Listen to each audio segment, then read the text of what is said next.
With the release of Fantastic Four First Steps, that means the next MCU movie will be Spider-Man Brand New Day, and then finally Avengers Doomsday, and then Avengers Secret Wars immediately after, which will lead to the reboot, the reset that will be taking place afterwards. So with all the MCU movies out now, I think it's time to look at the movies that came out post-Endgame and just discuss the ones that are really worth a damn. Because let's be honest, there's been far more misses than hits these past 6 years. I mean, really looking back on it, they should have done this reboot or reset thing a little sooner. So what I'm going to do is list off the MCU movies that I think are actually worth checking out that were released after Avengers Endgame, which gives us 14 movies, by the way. So my criteria will be pretty simple. I'm just listing off the ones that I liked. Yeah, that's basically it. I know some people will try to categorize them or organize them in order of importance, you know, like which ones feed the overall narrative for the phase, but this whole multiverse saga or phase or whatever you want to call it has been disjointed as hell, so I'm not taking into consideration any of the ones that would be considered important to the overall narrative or story of the phase, or whatever they're trying to build up. Instead, it's just going to be based on my viewing experience.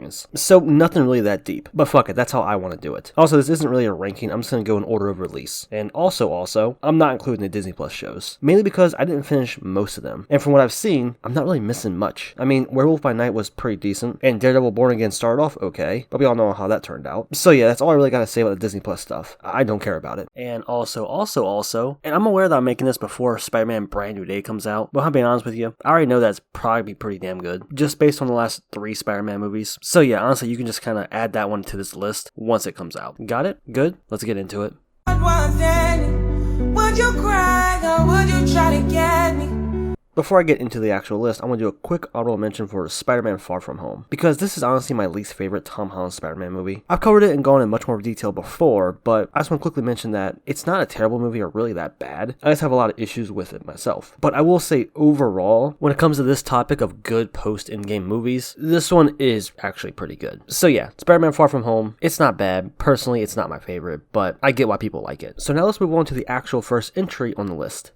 We're going to start off with 2021's Shang-Chi, which is a pretty solid movie overall, but what made it stand out to me personally were the fight scenes and choreography. You see, they put a lot of emphasis on the action overall, and it definitely shines here. The hand-to-hand combat in the MCU is pretty stale, and kind of boring if I'm being honest. But here, it was actually very creative, with some really great sequences. Like, for example, the bus fight. That whole sequence is just awesome. Or like when they're fighting on the skyscraper. It's all done extremely well. So I appreciate the time and attention it took to actually craft these sequences, and I thought visually had a decent flair to it, with the camera work in particular being a standout, really showcasing these good action scenes. Oh yeah, how can I forget, it has one of the best MCU villains, you know, the actual Mandarin. And on top of it all, the music was pretty decent. They worked with 88 Rising when crafting the soundtrack, so there's a lot of good here, but it's just held back by its MCU-isms that every single one of these movies must have. You know what I'm talking about. It's mostly the annoying quippy jokes especially. There are several times where things are starting to get serious and then someone just makes a really dumb joke. And then for the last third of the movie, it kind of plays out the way you expect it to. You know, the big bad in the world threat is getting unleashed and they just stop it. And that's the end. Overall, I think it's a pretty solid movie that just has a few setbacks, but I enjoyed it a lot. And I'm looking forward to seeing the director take on Spider-Man with Spider-Man Brand New Day. And speaking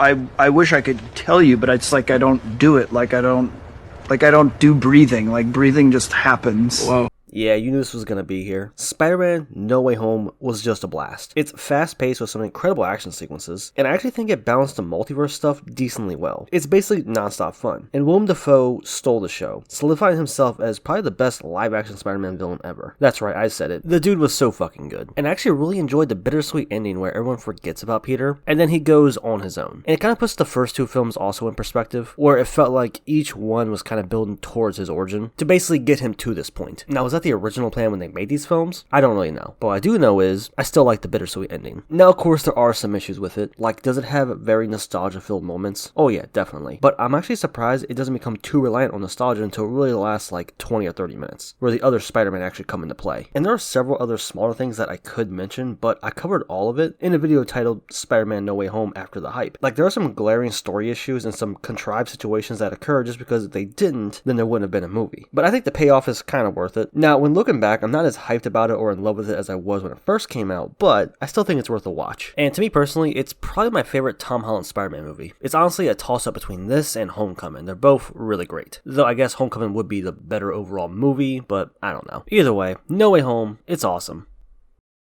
Doctor Strange. That's pretty good. But it's taken.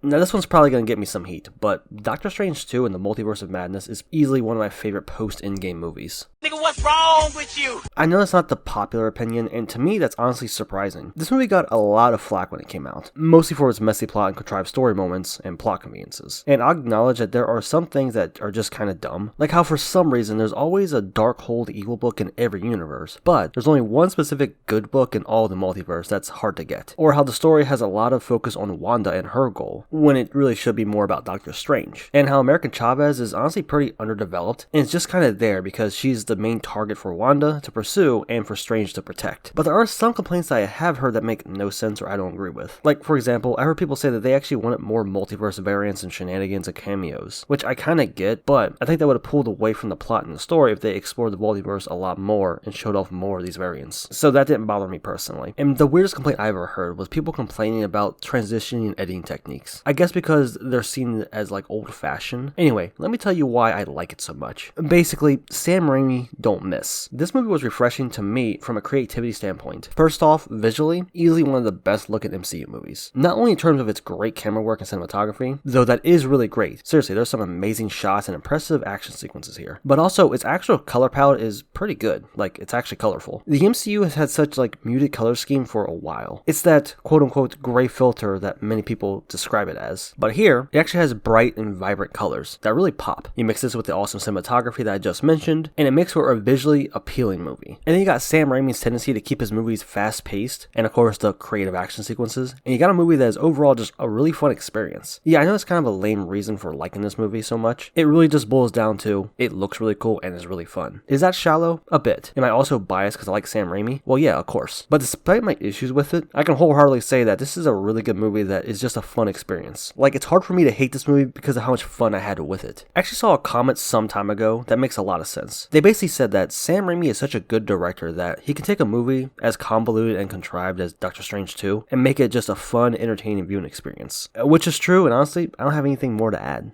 With the whole multiverse thing, it's not great.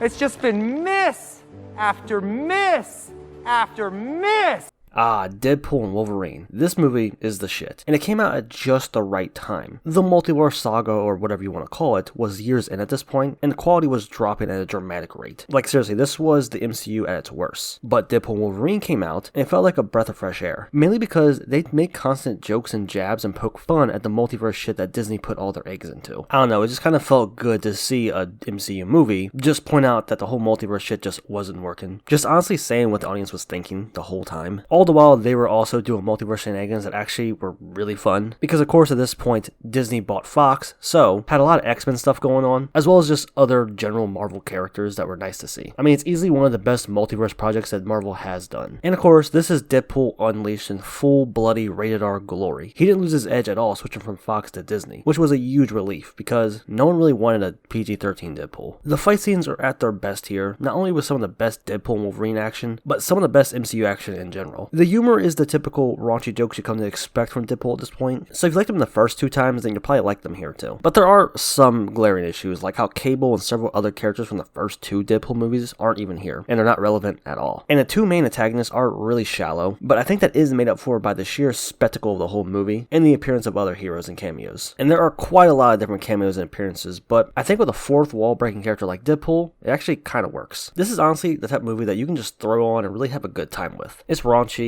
it's action-packed, it's bloody, gory, and of course it has its nostalgia bits. So yeah, I liked it a lot, and honestly, to me, it felt like a good bookend for the whole multiverse saga. Like, I know it's not gonna be, obviously, because we still got a few more movies left, but I just love the fact that they pointed out that the multiverse shit just hasn't been working, so maybe we should stop trying. Which they will be doing here soon, thankfully.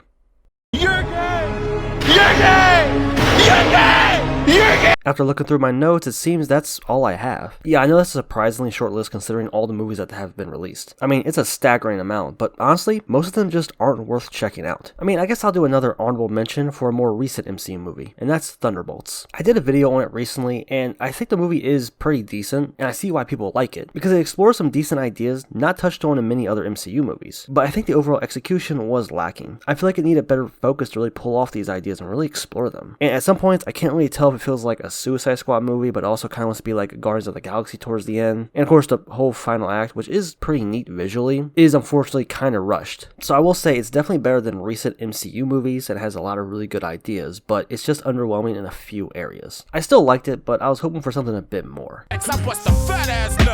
So yeah, that's honestly all I got. The last 6 years have been pretty lacking, and with the addition of the Disney Plus series, it just shows that Disney has been way more focused on quantity rather than quality. A cliche, I know, but sometimes the simplest explanation is the correct one. So yeah, those are the only MCU movies I think are worth a damn. So I want you to go ahead and leave a comment down below and name off the ones that you think are worth checking out. And hell, if you want to, you can name some Disney Plus shows too. But that's all I got, so see ya.